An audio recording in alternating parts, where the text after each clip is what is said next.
Welcome back to Interventions and Detentions, and I'm super excited to come back to you. It's been a week off. It is the holidays, and I wanted to just spend some time with my family and friends and just give you guys time to enjoy that as well. We're going to come at you today with 2025 year in review, the wins, the wounds, and the work. I'm excited about this episode as we get ready to gear up for a new year. Happy New Year to everybody. If you're listening on a Friday morning, thanks for starting your day with me. If you're listening later, hey, that's okay too. There's probably a reason you saved this one. Like I said, today's episode is about what we've talked about this year and what we've lived this year, not only as school leaders, but school staff. It's not tactical. There's no checklist today. There's no framework.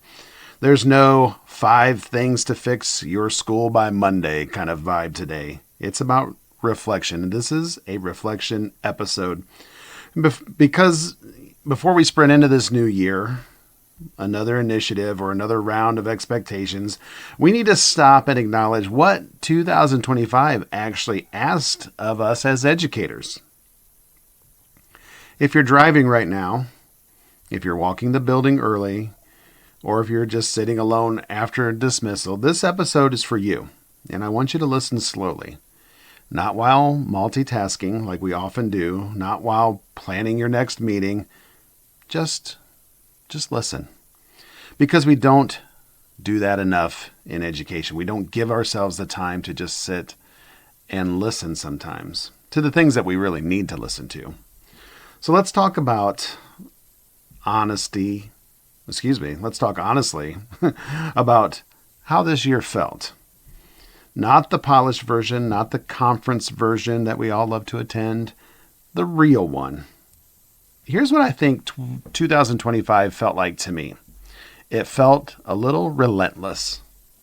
And relentless is defined as showing unwavering determination and persistence in pursuing a goal, refusing to give up or slow down. Think about that for a minute.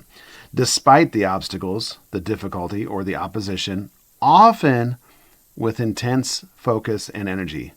Man, does that not sum up what we do as educators every single day? You guys are relentless. We are the relentless ones. And it's not because of one massive crisis that we're relentless, but because it never really lets up on a day-to-day basis. And that's one thing I think that's exciting about education and why we love being in the field that we're in, because every day's different, but it does present challenges because you don't know what the day is going to bring. You think you've got it all figured out and planned out, and then boom, somebody throws you a curveball, and that's where being relentless really makes us dig in. Every week there's a new concern. Mr. T's sending out a new email. Lots of those. Maybe there's a new parent issue or a new urgent priority that we've got to put into place. And most of the time, none of it's catastrophic. And during this year, it was just constant, I think. Think about how often you thought, I just need one normal week. Just one normal week, please. And it never came. Teachers were tired, not lazy. Teachers were not lazy. They were tired. Kids were often dysregulated. Not defiant, even though it comes off looking that way a lot. They were just dysregulated. And we as leaders were stretched. I like that word. We were just stretched. We weren't ineffective. We were just stretched to the nths of that degree. We were stretched. But the system itself treated all of it like an individual or even a school community had failed, I think, at some times. And for me, it was our school corporation and our school community's failure to pass a very much needed referendum. This is where, I felt stretched and maybe a little bit disheartened this year when that happened in the spring. And I think part of it was we all felt as a school community that it was probably going to pass more so than it wasn't going to pass. So I don't think we were ready when that vote came back the opposite of what we were expecting. And it really made us I don't know. We weren't really prepared for that, I don't think. I mean, we had talked about these are the things that are going to happen if the referendum doesn't pass, but I don't really felt like we dug into that deep, unfortunately. And, it just made things difficult this year. If we would have got the referendum to pass, we would have kept programming in place and programming growing for our students. It would have allowed for higher teacher compensation, which leads to teacher retention. It would have protected us from making, hard decisions and cuts, whether that be people or things. And it just really made for some tough times and some tough and immediate decisions that had huge impacts on how we were going to be doing school moving forward from that. It turned into doing more with less. I'm not a big fan of that saying, but we're there, and we were there right from the second day after the referendum failed, trying to figure what that looked like. Sometimes it meant doing more by taking on more. Some staff saw uncertainty and chose to leave, while others rolled up their sleeves and dug into the work. It caused that sense of feeling of relentlessness, I think. And yet, despite all the stress and being pulled in all different directions and pushed to the limits, our school still opened up every morning, and schools across the state and across the country opened up every morning. Buses ran, lessons happened, and lessons were taught. And that matters more than we give ourselves credit for, because, when we go through these things where it's challenging and maybe it doesn't work out the way we had thought it was going to work out, we don't give ourselves credit for just showing up and being relentless. And we have to do that. We have to encourage each other, and we have to show support when things get tough, and we just roll up our sleeves, dig in, and get the job done. Because at the end of the day, I always say, kids are still going to show up, whether we're ready for like the first day of school, the last day of school, coming back from Christmas break, whether we're ready or not, kids are going to show up. The buses are going to come, they're going to drop them off at our door, and we got to be there for them. So give yourselves credit for just showing up every day. For years, we've tried to solve problems around instructions. We're going to talk about some of the big themes from 2025. And I think instruction was a big theme that we talked about here on the show. There's always more programs. There's always more interventions. There's always more meetings. And that's one thing I try to limit in my building is the amount of meetings that we have. I feel like sometimes we can handle meetings through emails or just discussions, impromptu discussions versus a scheduled meeting. But I think 2025 exposed something, and we dug into this. I feel like in several episodes, it kind of sprinkled itself across many episodes. If Tier 1 instruction isn't strong, isn't genuine, isn't well planned, nothing else is going to work. And for those of you that maybe aren't school people, Tier 1 instruction is what every student is getting in the classroom on a daily basis. It's the base level, instruction. If this instruction isn't strong, engaging, your students are in trouble. Our students are in trouble. You can't intervention your way out of weak core instruction. Okay, let that sit there for a minute.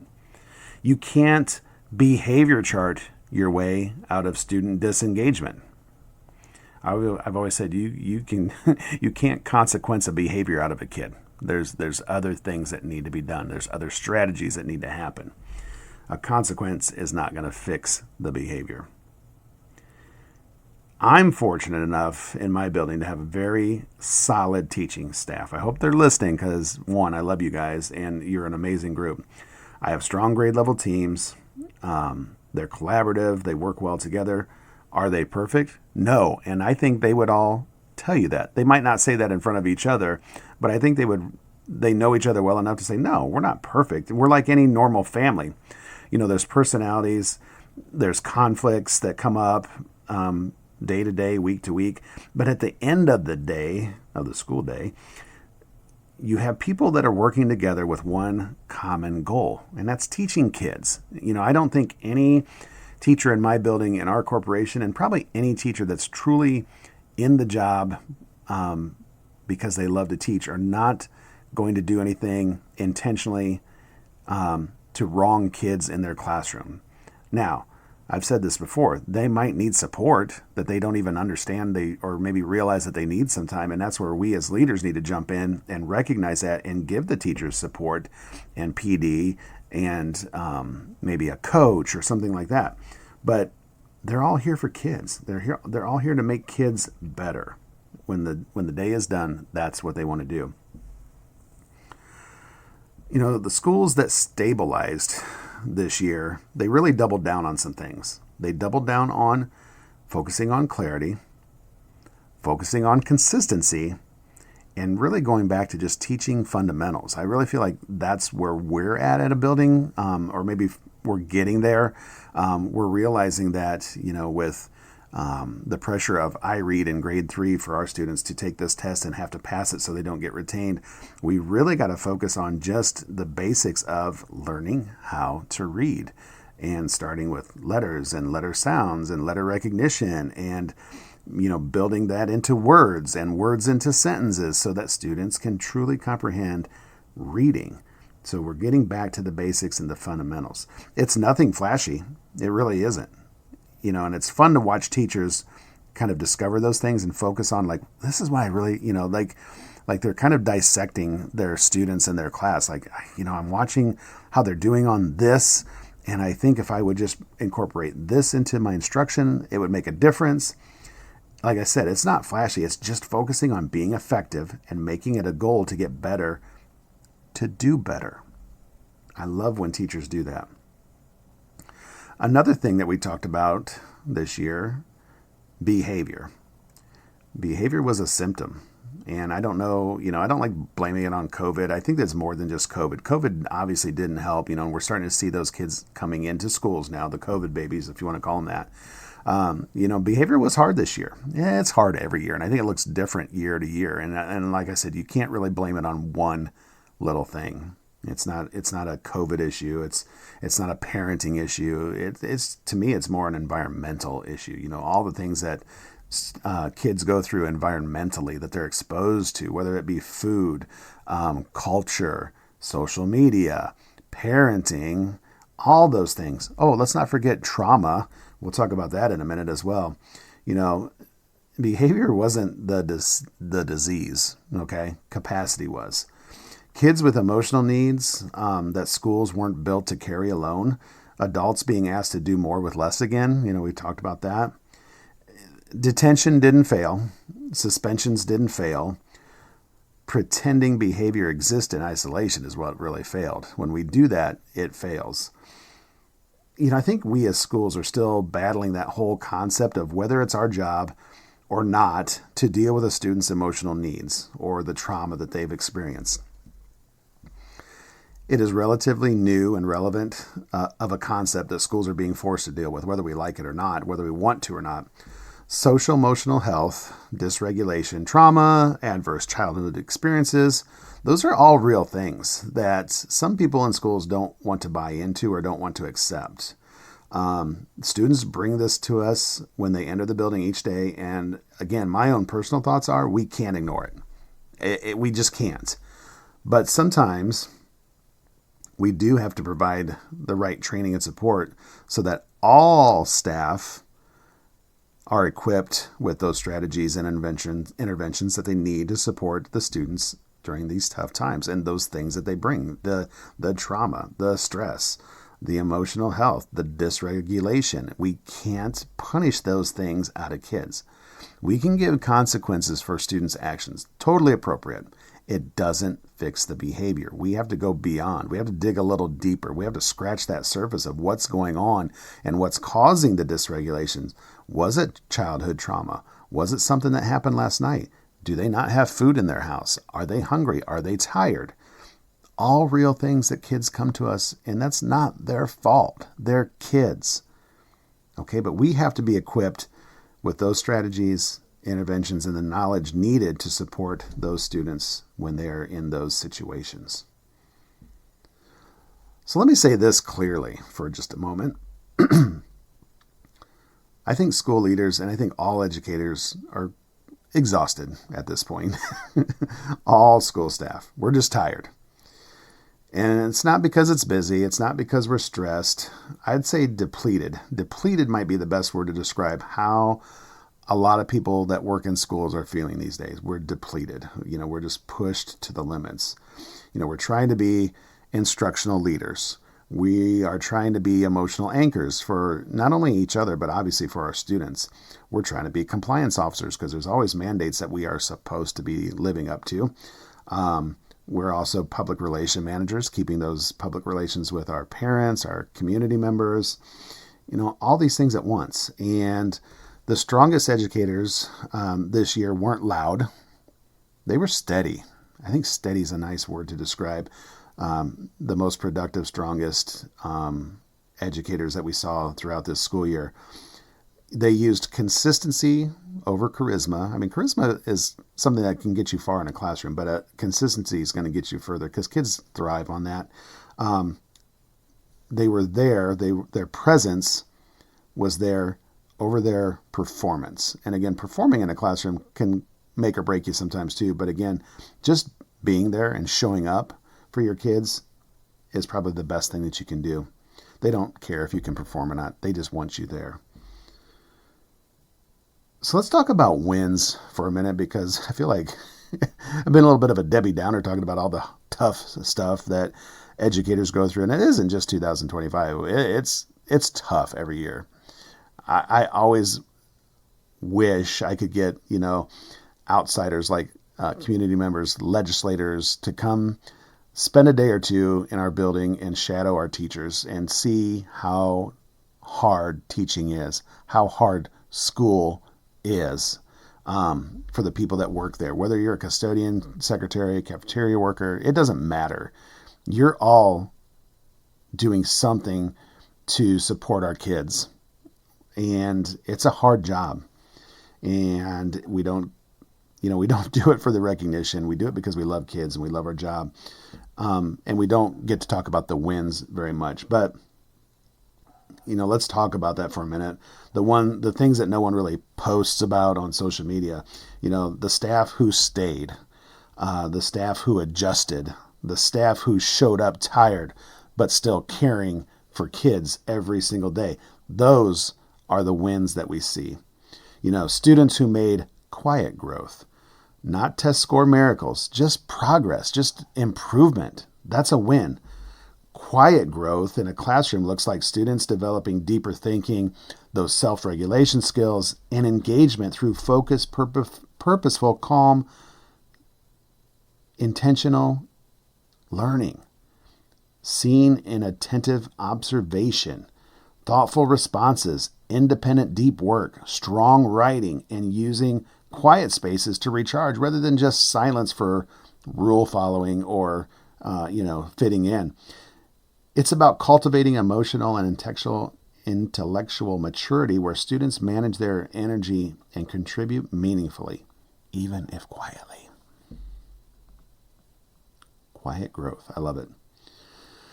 And let's not forget probably the team players that fly under the radar that really help us make wins every single day. The support staff, the people that held schools together in invisible ways, our secretaries, custodians, the paraprofessionals or instructional assistants, cafeteria staff, bus drivers, and I know I'm probably forgetting people, librarians, PE, art, music teachers, everybody, the people that are behind the scenes, not in the classroom in front of students every single day, but they're with students every day. They are the unsung heroes in our schools, and we can't thank them enough. Schools are not successful without your amazing efforts, support staff, every single day. We love what you do, and you are what make us have wins every single day. The biggest wins of 2025 weren't really exciting or didn't feel exciting. It felt more like relief. And relief counts. Relief is good. I mean, you think about the word relief and how it could be used when your body feels relief. It feels better. And I felt like, for 2025, our wins were a relief. It counted when we needed it. So before I move on into what this year has taught me as a leader, let's pause and reflect on what we actually talked about on interventions and detentions in 2025, because we are just over a year old now. The show started in December of 2024 with Kylie and I. It started as a two-person team, and then spring rolled around and summer got here, and Kylie decided to take a position in another school district, and we had talked about trying to keep the show going as the two of us, and it just wasn't going to work out. And I didn't want to let it go. I enjoy being on this side of the microphone talking to you each week. And so it kind of took a little bit of a different direction. It's really grown and evolved. Like I said, it's a year old, but it's changed so much from that first awkward episode. And if you get a minute sometime, go back and listen to season 1, episode 1, 1:1, and then tune back into this episode and just listen to how, scripted and awkward and it just didn't flow so well. But we didn't know what we were doing. We had no idea. We were not podcasters, but as those episodes grew with Kylie and I, even by the end of season 1 or the last, I would even say 10 episodes, we kind of had things figured out a little bit, and we had this banter between us, and we even did an episode that was not outlined or scripted at all. We just got on the microphone and started talking, and it was probably one of my favorite episodes. And I still rely on script. You can tell today that I'm following some scripting notes here. I kind of have to. I don't think I could get on here and talk for 20, 30, 40 minutes by myself without something in front of me to guide me. And that's, kind of the beauty of the whole show and how it's evolved. We try to take a topic and build this outline, build a script around it and some talking points and present some information, some things for you to think about. And when you take a moment and zoom out of interventions and detentions and look at the broader idea of where we started and where it is now, there's a pattern. And it was unintentional, I think, but the purpose that came from the shows and the topics that discussed each week, there's a pattern. This year on interventions and detentions, we didn't really chase trends. I think maybe sometimes we kind of looked at what was the, buzzwords in education, or maybe what was on up and coming around us, and we would hit on those things. But I feel like we chased pressure points more than trends, places in schools where people were feeling it the most. And then we either brought in guests or we talked about those things ourselves and just tried to bring some light to the situation. One thing that we spent a lot of time talking about, and we still do, is instruction. We talked about it in this episode today. Not in a flashy way, not in a, hey, new framework kind of way, but I would call it more of a grounded, realistic way. We talk about tier 1 instruction because to me, that's the most important. It's the base level. It's the classroom, teacher to student instruction. And then we talked about small group support, and that's getting down into tier 2 instruction now. Students who need to be pulled back because they need a skill or need a little more support on something that they're not getting in that tier 1 environment. The reality that interventions don't work when the core is broken. That's the reality. We can't just throw interventions at kids because that's what we're supposed to do. There has to be a purpose behind it. And those interventions don't work when the core is broken. And by core, I mean tier 1 instruction. So, we talked a lot about how we can make tier 1 instruction more effective for all learners, more engaging, more purposeful, and, that's where it needs to start. We kept coming back to the same truth. If we want better outcomes for kids, we have to invest in what happens in the classroom every single day. That's it. That's bottom line. If we want better outcomes for kids, we want growth from our kids, we want learning from our kids, we have to make an investment in what happens in the classroom every single day. Whether that's me as an instructional leader being in those classrooms and supporting my teachers and kids, whether that's my teachers collaborating as grade levels and being, somewhat consistent and, what do I want to say? What's the word I'm looking for?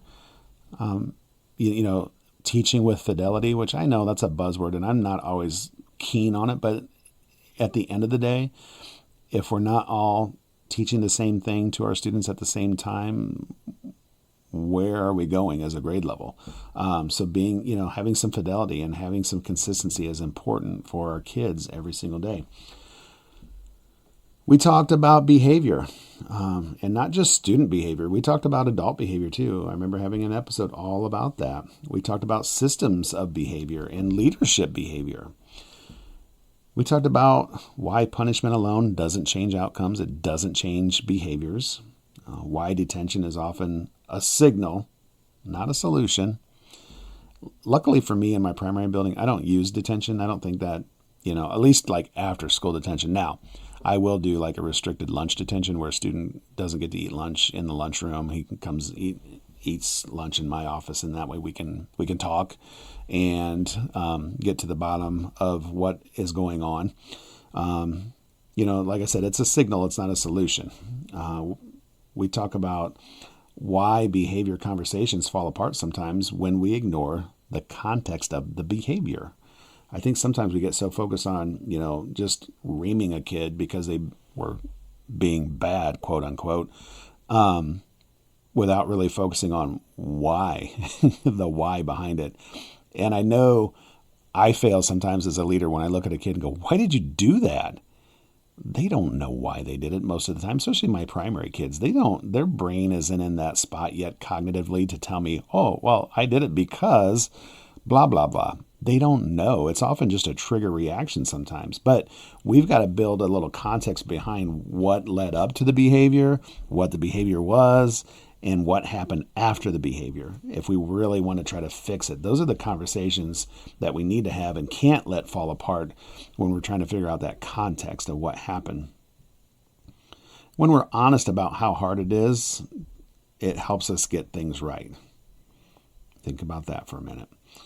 We also spent time on leadership, all right, especially instructional leadership, because it really is what I feel like my main job is. I mean, yes, I'm the leader of the building, but at the end of the day, our goal is for kids to learn, and they learn from our instruction. So I have to be that instructional leader. It's not about performative leadership. It's not about social media leadership, though that is part of the job. Sometimes you got to get out there and sell what you're doing in your building, but it's just about real leadership. And we talked about being visible without being reactive, trying to protect teacher time as much as we can, because that's important, and making decisions that won't be popular but are necessary. That's probably the toughest part of the job, because I'm a people pleaser. So, if one person isn't going to like this, but another person is, it puts me in quite the quandary, because I want them both to be happy. And I'm learning that I can't make everybody happy. So I've got to just make sure that whatever my decision is, even though it's not going to be popular, it's going to be necessary, and it's going to be, at the end of the day, what's best for our kids, our building, and hopefully our staff too. We said out loud what a lot of leaders feel but don't always admit, that this job is heavier than people realize. And that's kind of a common theme. It's even come up in here today. The job is heavier than people realize. And I would love, like I said, for people to come in from outside and just see how heavy it is. And I'm not talking about Brad, the principal. I'm talking more about everybody else that's underneath me, my teachers, my support staff. Their job is so much harder than mine. They're the ones on the front line, and those are the jobs that I want people from outside to see, not mine. I could care less about, what they think I do every day. They've got their own concept about that. I don't think they have a concept about what teachers do, what support staff do every single day, and what that looks like every single day, and how heavy that is every single day. We also leaned into parent-school relationships, and that partnership, and how it can be a divide at times, and how it can cause tension at times, and how there is often misunderstanding on both sides. Very easy for us as the school to misunderstand something that's happening to a kid and to a parent outside of school, and vice versa. We talked about, communication breakdowns that happen. We talked about trust erosion a little bit between parents and school, and why parents and schools often want the same thing but speak in different languages, which is really what happens with the breakdown itself. I feel like a lot of times we're all on the same page, but we're reading that page differently, if that makes sense. We have a different language sometimes that we speak. We talked about how clarity almost always beats perfection when it comes down to that parent relationship. And maybe most importantly, we just talked about people and what people need. Teachers who are exhausted but still committed, leaders that are trying to hold the line without burning out, and kids carrying more than they should have to in 2025. This podcast wasn't about having all the answers in 2025 by any means. If you're tuning in each week looking for Brad and the magic bean or the crystal ball with all the answers to what's going to happen, you're looking in the wrong place, people. This podcast, Interventions and Detentions, has grown into just naming things that are real and having genuine conversations with genuine people that are out there in the educational world. And judging by the feedback, the emails, the messages, and conversations, the honesty has mattered to people. And I just want that to continue to grow. I love, getting feedback from listeners and comments. And I wish they were, triple what they are. They're coming in slow and steady, and maybe in another year, those will start to increase more as our listeners and followers start to grow. But I love getting that feedback. 2025, this year reshaped interventions and detentions. Like I said, the episodes that hit the hardest probably weren't the most polished episodes. They were the most honest episodes. Listeners didn't want perfection. They wanted truth. They wanted someone to say, hey, this is hard and you're not crazy for feeling that way. It's okay. And I hope that we've done that. It was, like I said, it was fun and exciting to get honest feedback and comments from followers and listeners as the show progressed and evolved each week. People liking and following social media posts and pages, people affirming the topics that were being shared, people reaching out to say, hey, I'd like to join you on the podcast to talk about this. It's been an amazing ride, and I can't wait to see what 2026 has in store for interventions and detentions. It should be fun. I'm excited. Still have a lot of good guests to get on here. I'll mention a couple real quick. Dave Nagel, you need to get on here soon. I know we keep going around and you're a busy guy, but we'll get you on here. Justine Gonzalez, her and I have been going back and forth, and we get close to getting something scheduled, then we get torn in two different directions. So, and I've got some other ideas for some surprise guests coming up. And it'll still be me solo every once in a while, but I love getting a guest on here because that's when some really good, honest conversations happen and evolve our podcast even better. I love that. So 2025, the year, taught me a lot, some of it the hard way and some of it the easy way, I guess. But I learned things like you can't carry everything. Having good systems in place matter more than speeches or even podcasts, I guess. And protecting the people that work with you every day matters more than what the optics do. Don't worry about the optics. We can't control what the optics look like. Leadership in 2025 wasn't about answers. It was about, staying grounded when the questions never stopped. Here's an example. There was a moment this year that really tested me as a leader. You're going to have these moments every year probably. It wasn't a huge crisis. It was no lockdown. It was no headline situation. It was just an email. Okay? Simple email. One of those emails that hits your inbox late in the day, capital letters, a lot of assumptions, and a tone that really kind of dares you to respond emotionally. Like, this parent writes this and they're just waiting for you to just jump back at them. So my first instinct was to fire back. Of course, you get agitated, irritated. You want to get down to that keyboard and start pounding out an email response back. You want to defend the school. You want to correct the narrative. You want to explain point by point why the situation wasn't as simple as they made it sound. And I could have done all that, but I didn't. Instead, I closed the email. Just closed it. I didn't respond that night. I didn't forward it. Didn't start drafting a response in my head for the next 2 hours. I just closed it. The next morning, I opened it and I reread it, not looking for what was wrong in the email, but for what the parent was actually afraid of or what the true concern was. So, you had to kind of just slow down and reread it, maybe even try to read between the lines, like, what are they really getting at here? Yeah, they're mad. Yeah, they're upset, but what is it? What is the concern? What is the concern? And buried under all that frustration was the concern. And the concern was for their child. Simple as that. It was a concern for their child. They're the parent. It's their child. They're concerned. So instead of reacting, I responded with steadiness. I acknowledged the emotion, clarified the facts peacefully and calmly. I invited a conversation, not a debate, because you're never going to win a debate with a parent. You don't want to win a debate with a parent. That's not what it's about. You want to have a conversation. You want to work together.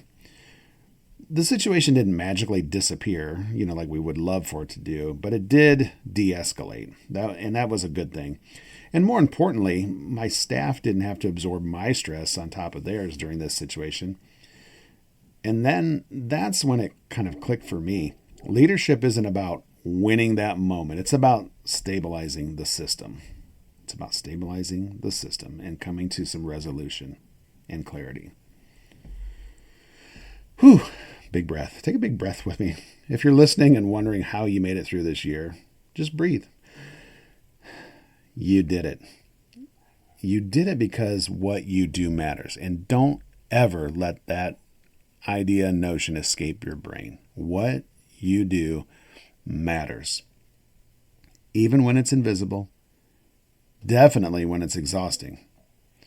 Education didn't survive 2025 because of initiatives or, new bold practices. It survived because of people like you and me, people on the front lines that are there doing the great things that we do every day for kids.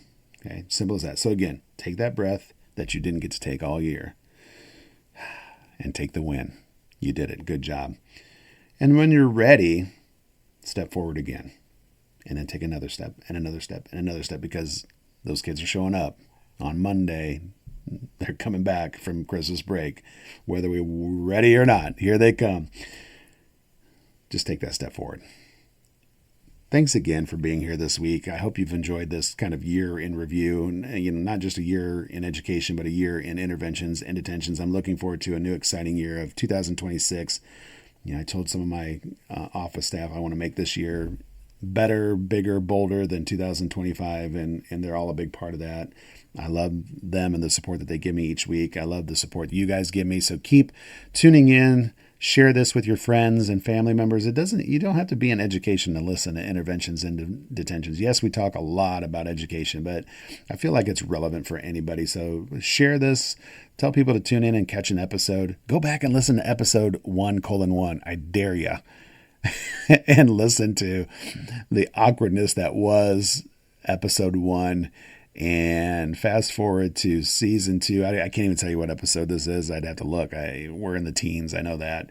We'll be in the 20s by the end of the school year, and maybe even the 30s.